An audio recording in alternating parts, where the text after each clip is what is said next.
Welcome to Progressive Mindset Podcast. My name is Natalie Potts, business development coach and mentor, and each week I'll be bringing you an inspiring personal message to help you unlock creating a life full of energy, action, impact and happiness. And today I'm going to share with you an idea around belief is irresistible. And sometimes I will sit and I'll map out what I want to talk about in a podcast. I even at some points have just literally written things and then wanted to read them. But sometimes I just want to jump on and talk. And I like to talk at times. I know I need to listen a lot more than I probably talk, but I do like to talk. So I'm going to go with that today and share some things that are on my mind. And there's lots on my mind. I'm one of those people that I put a post on the other day about brain dumping because I have loads of amazing, great ideas and things I want to do. And actually, I just have to say stop. I've noticed that when I'm connecting with more people, I'm collaborating with more people with business side of things.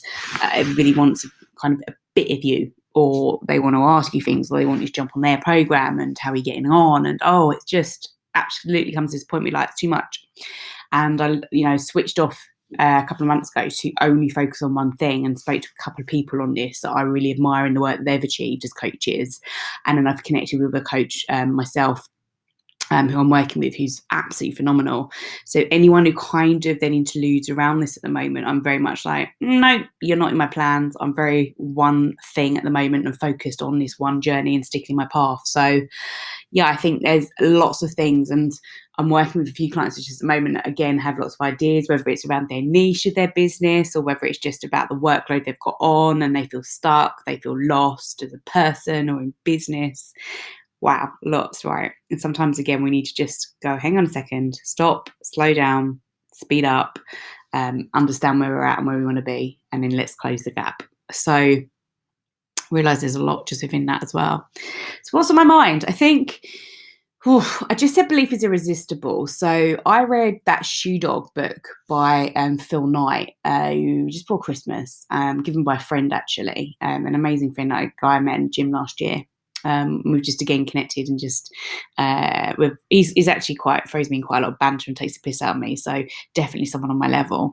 But yeah, read this book and it said in it, belief is irresistible. And then I got told off by him because I texted him a picture of the fact that I'd underscored it in the book, and he was like, don't write in my book. And I was like, right. So I did a few little mementos and little notes throughout the book for him because I want to check in if he reads it, and because I told him he needs to and I hold him accountable to that. But it stuck with me. I wrote it down in my diary. I've shared it on posts. Then obviously you go into Christmas where it's all around believing and seeing is believing with Father Christmas and everything. So yeah, it's kind of stuck with me, and I always position this in terms of the business that I have, that belief in yourself is absolutely crucial. No matter what, if you have self-doubts or no belief in what you want to do or achieve in life, and actually it's not just business, it's any goal, you aren't going to achieve it. And I really say that black and white because you have to understand and get to the roots of those. You have to get that passion and motivation and understand the purpose of why you're doing something. And you have to believe that when you ask the question of what does success look like and how are you going to get there, when do you know when you're there? What does it feel like when you're there? What's happening around you when you're there? When you can really answer those questions with conviction, then you believe that you can achieve getting it and kind of closing that gap. So that almost takes you one step closer in itself because you've overcome those self-doubts within just answering those questions, because the power of that draw of that success and what you really want and believing that you can achieve that starts to override that. So I guess I'm talking experience here. I'm talking about experience for myself, which is really key, but very much experience from what I see in my clients and what I see in others around me, and that mindset and drive. So that stemmed the kind of conversation I want to go into today for my podcast. And then building on that is a situation I found myself in last week. So I was doing a huge project with corporate business over the last 6 months, and involved managing people, leading a team of leaders, and making some tough calls and tough decisions ultimately, that for some people in around wouldn't feel like it served them or help them in where they're at the moment in life. So yeah, some difficult things, and that's essentially leadership, isn't it? And you have to do those tough decisions and have impact in a way that's not always to others going to help them or feels good. So yeah, lots of learnings for myself, lots of learnings for my team and the people around me. But I was adamant that I would keep committed to this and do it to the best of my ability, also learn as well, the experience, but also not give up anything that I committed to. And I put a lot on my pad. I'm one of those people that you say yes to everything, and I've learned that you can't do everything. You have to say no to things and prioritise. And I've let a lot of good opportunities go the last 6 months. I've been like, I really wanted to do that. Like phenomenal opportunities. But I know that they would be probably shorter term wins, or they wouldn't serve me long term in my vision of what I want to do. And again, we go back to sticking on my path and that one thing. So I've let a few things go. I've let things this week go that would usually eat at me, like my exercise and things like that. But I've had to be kind to myself and know that I can't go back to situations where I've been exhausted before, because I've just been burning the candle at both ends, and something has to give at points. But I have been adamant to keep the things that are important going. So my connections with people, I'll never sacrifice my friends or family, and my connections with those, which I've sometimes done in the past. I've not seen it as a priority. And one of the other things is the work I do around giving and shout and volunteering, and also just giving to everybody in the round. So anybody that comes into my path that asks for opinions or advice, I'll never potentially always go back to them straight away, but I will go back to every single person. Or I'll sometimes say, I will come back to you. I've read this and I know this, because I think it's so powerful, and people don't do that. And I think it's quite poor often, and I think they miss a trick. So I've been stuck on making sure I stay committed to those areas of my life that are important and doing them to the best I can. And I was celebrated this week for something, and they called it a Proud of You Stardust moment. And I guess what I noticed from this was that unless you go through an experience, you won't actually know how it feels. And you can have empathy with something, but you can't, until you've had an experience in life, you'll never actually know how that feels yourself. And sometimes I don't want to know some things of what people have shared with me. I'm like, I wouldn't ever want to be in that position and feel that, and because I don't know how I'd be able to overcome that, even though I know I would.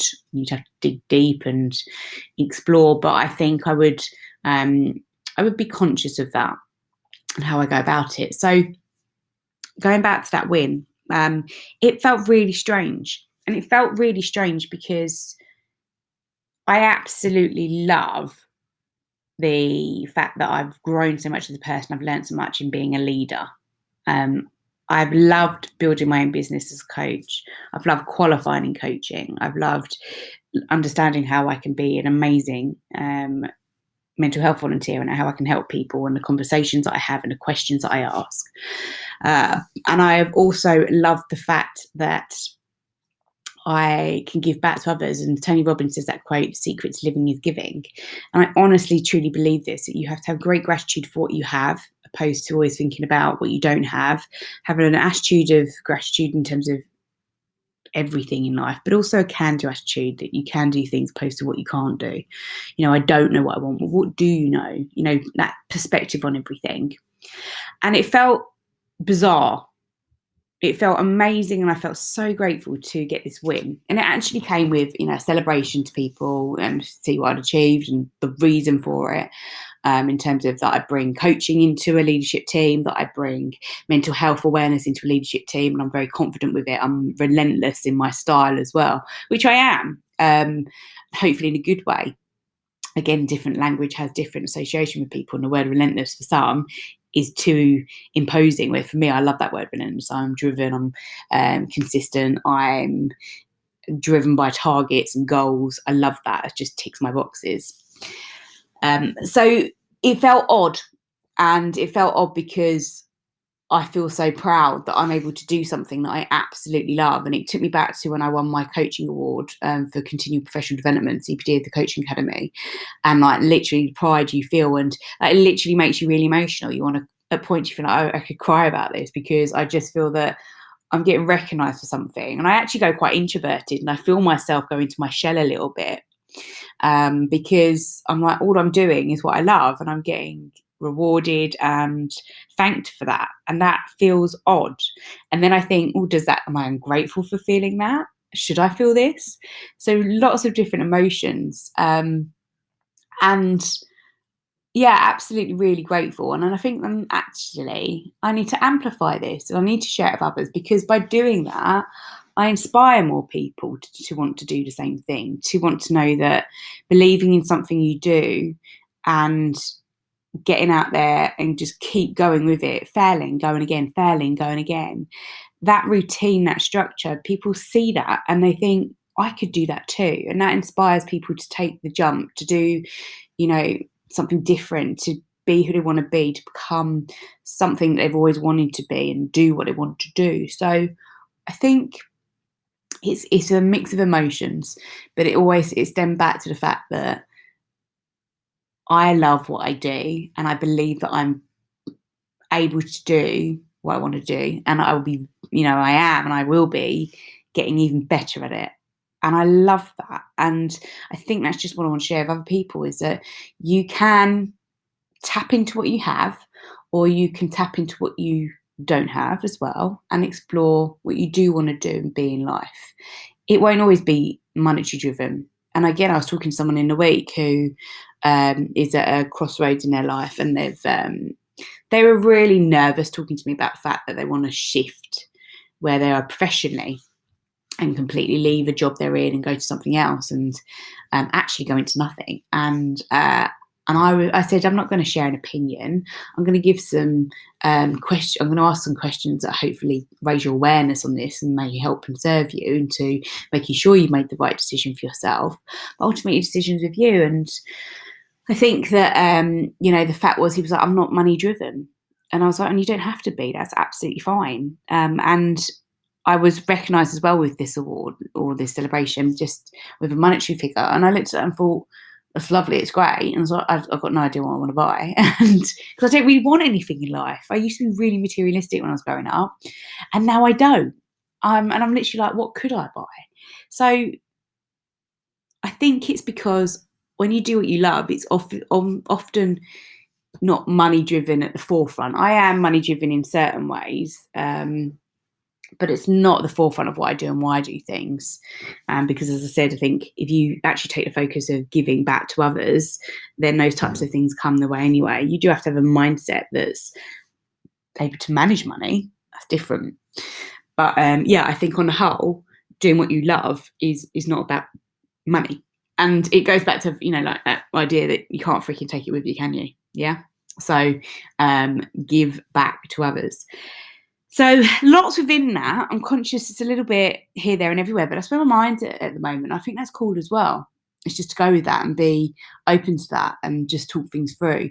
I was talking with a couple of people earlier in the week about just continue to be kind to yourself, how the world's changing, how you've got to pivot, be driven and still work to what you want to achieve. There's lots of opportunity out there. Again, like, do you see opportunities or do you see obstacles in life at the moment? And there's a lot to be gained by getting out there and doing what you want to do at the moment. So I think it's kind of stemmed lots of ideas, lots on my mind, and doing a podcast, talking about it, writing things down, journaling. Those are funnels and tools and things I can do that are helping me get clarity on what I want. And that's really important, that we all go through this uncertainty. We all go through anxiety. We all go through fear. And it's how we choose to see that as a perspective, and then take that moment of reflection and say, right, this is where I'm at, but where do I want to be? And then get the right people around you is absolutely key as well. But to round us up, and it's a short one today, but that's cool. I'm going to say that whatever you want to do in life, know what you're really great at. And I shared this in my weekly newsletter last week. What are your top strengths? And I got some people replying to me, which was brilliant. I love to see people taking action. And then I pinged them a few messages back, keep the conversation going. But what are you great at? Go and understand that, and start singing it, start saying it to yourself, start saying it to others. What would others say you're great at? And how can you use that to serve in your business, in your life, in your relationships to move you forward? Then really think about your passion, your purpose. What is it you want to achieve? Get clarity on it, get perspective, get focused, and then start to get in a place where you're moving forward to achieving that.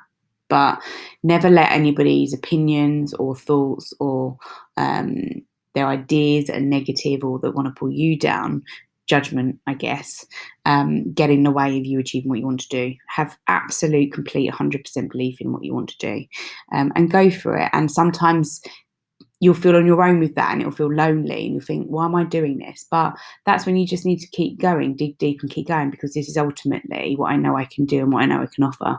And everybody has something that they can offer and some value to add to the world and to, again, to the business world, to people around them, and in life, and the legacy that they'll leave.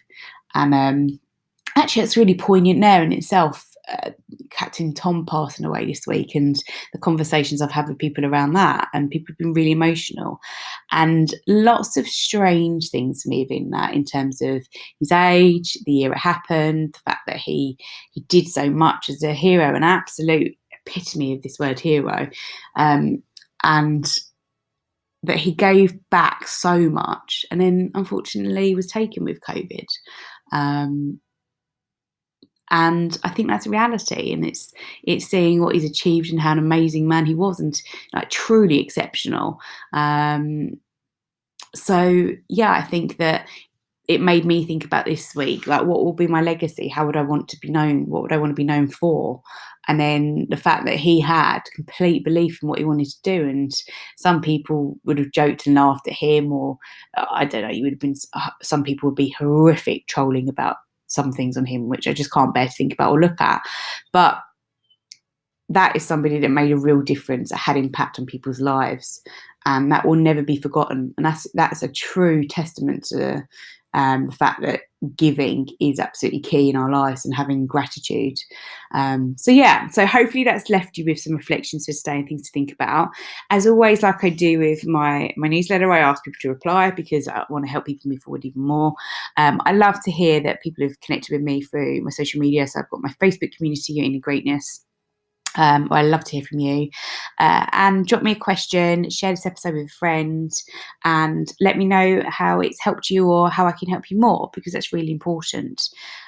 So yeah, reach out to me. You can even jump on a call, and I always commit that you will leave with some actions from the call, because that's really important. So whatever you do, as I always say, let's go, let's take some action, have a great week, but have a great day.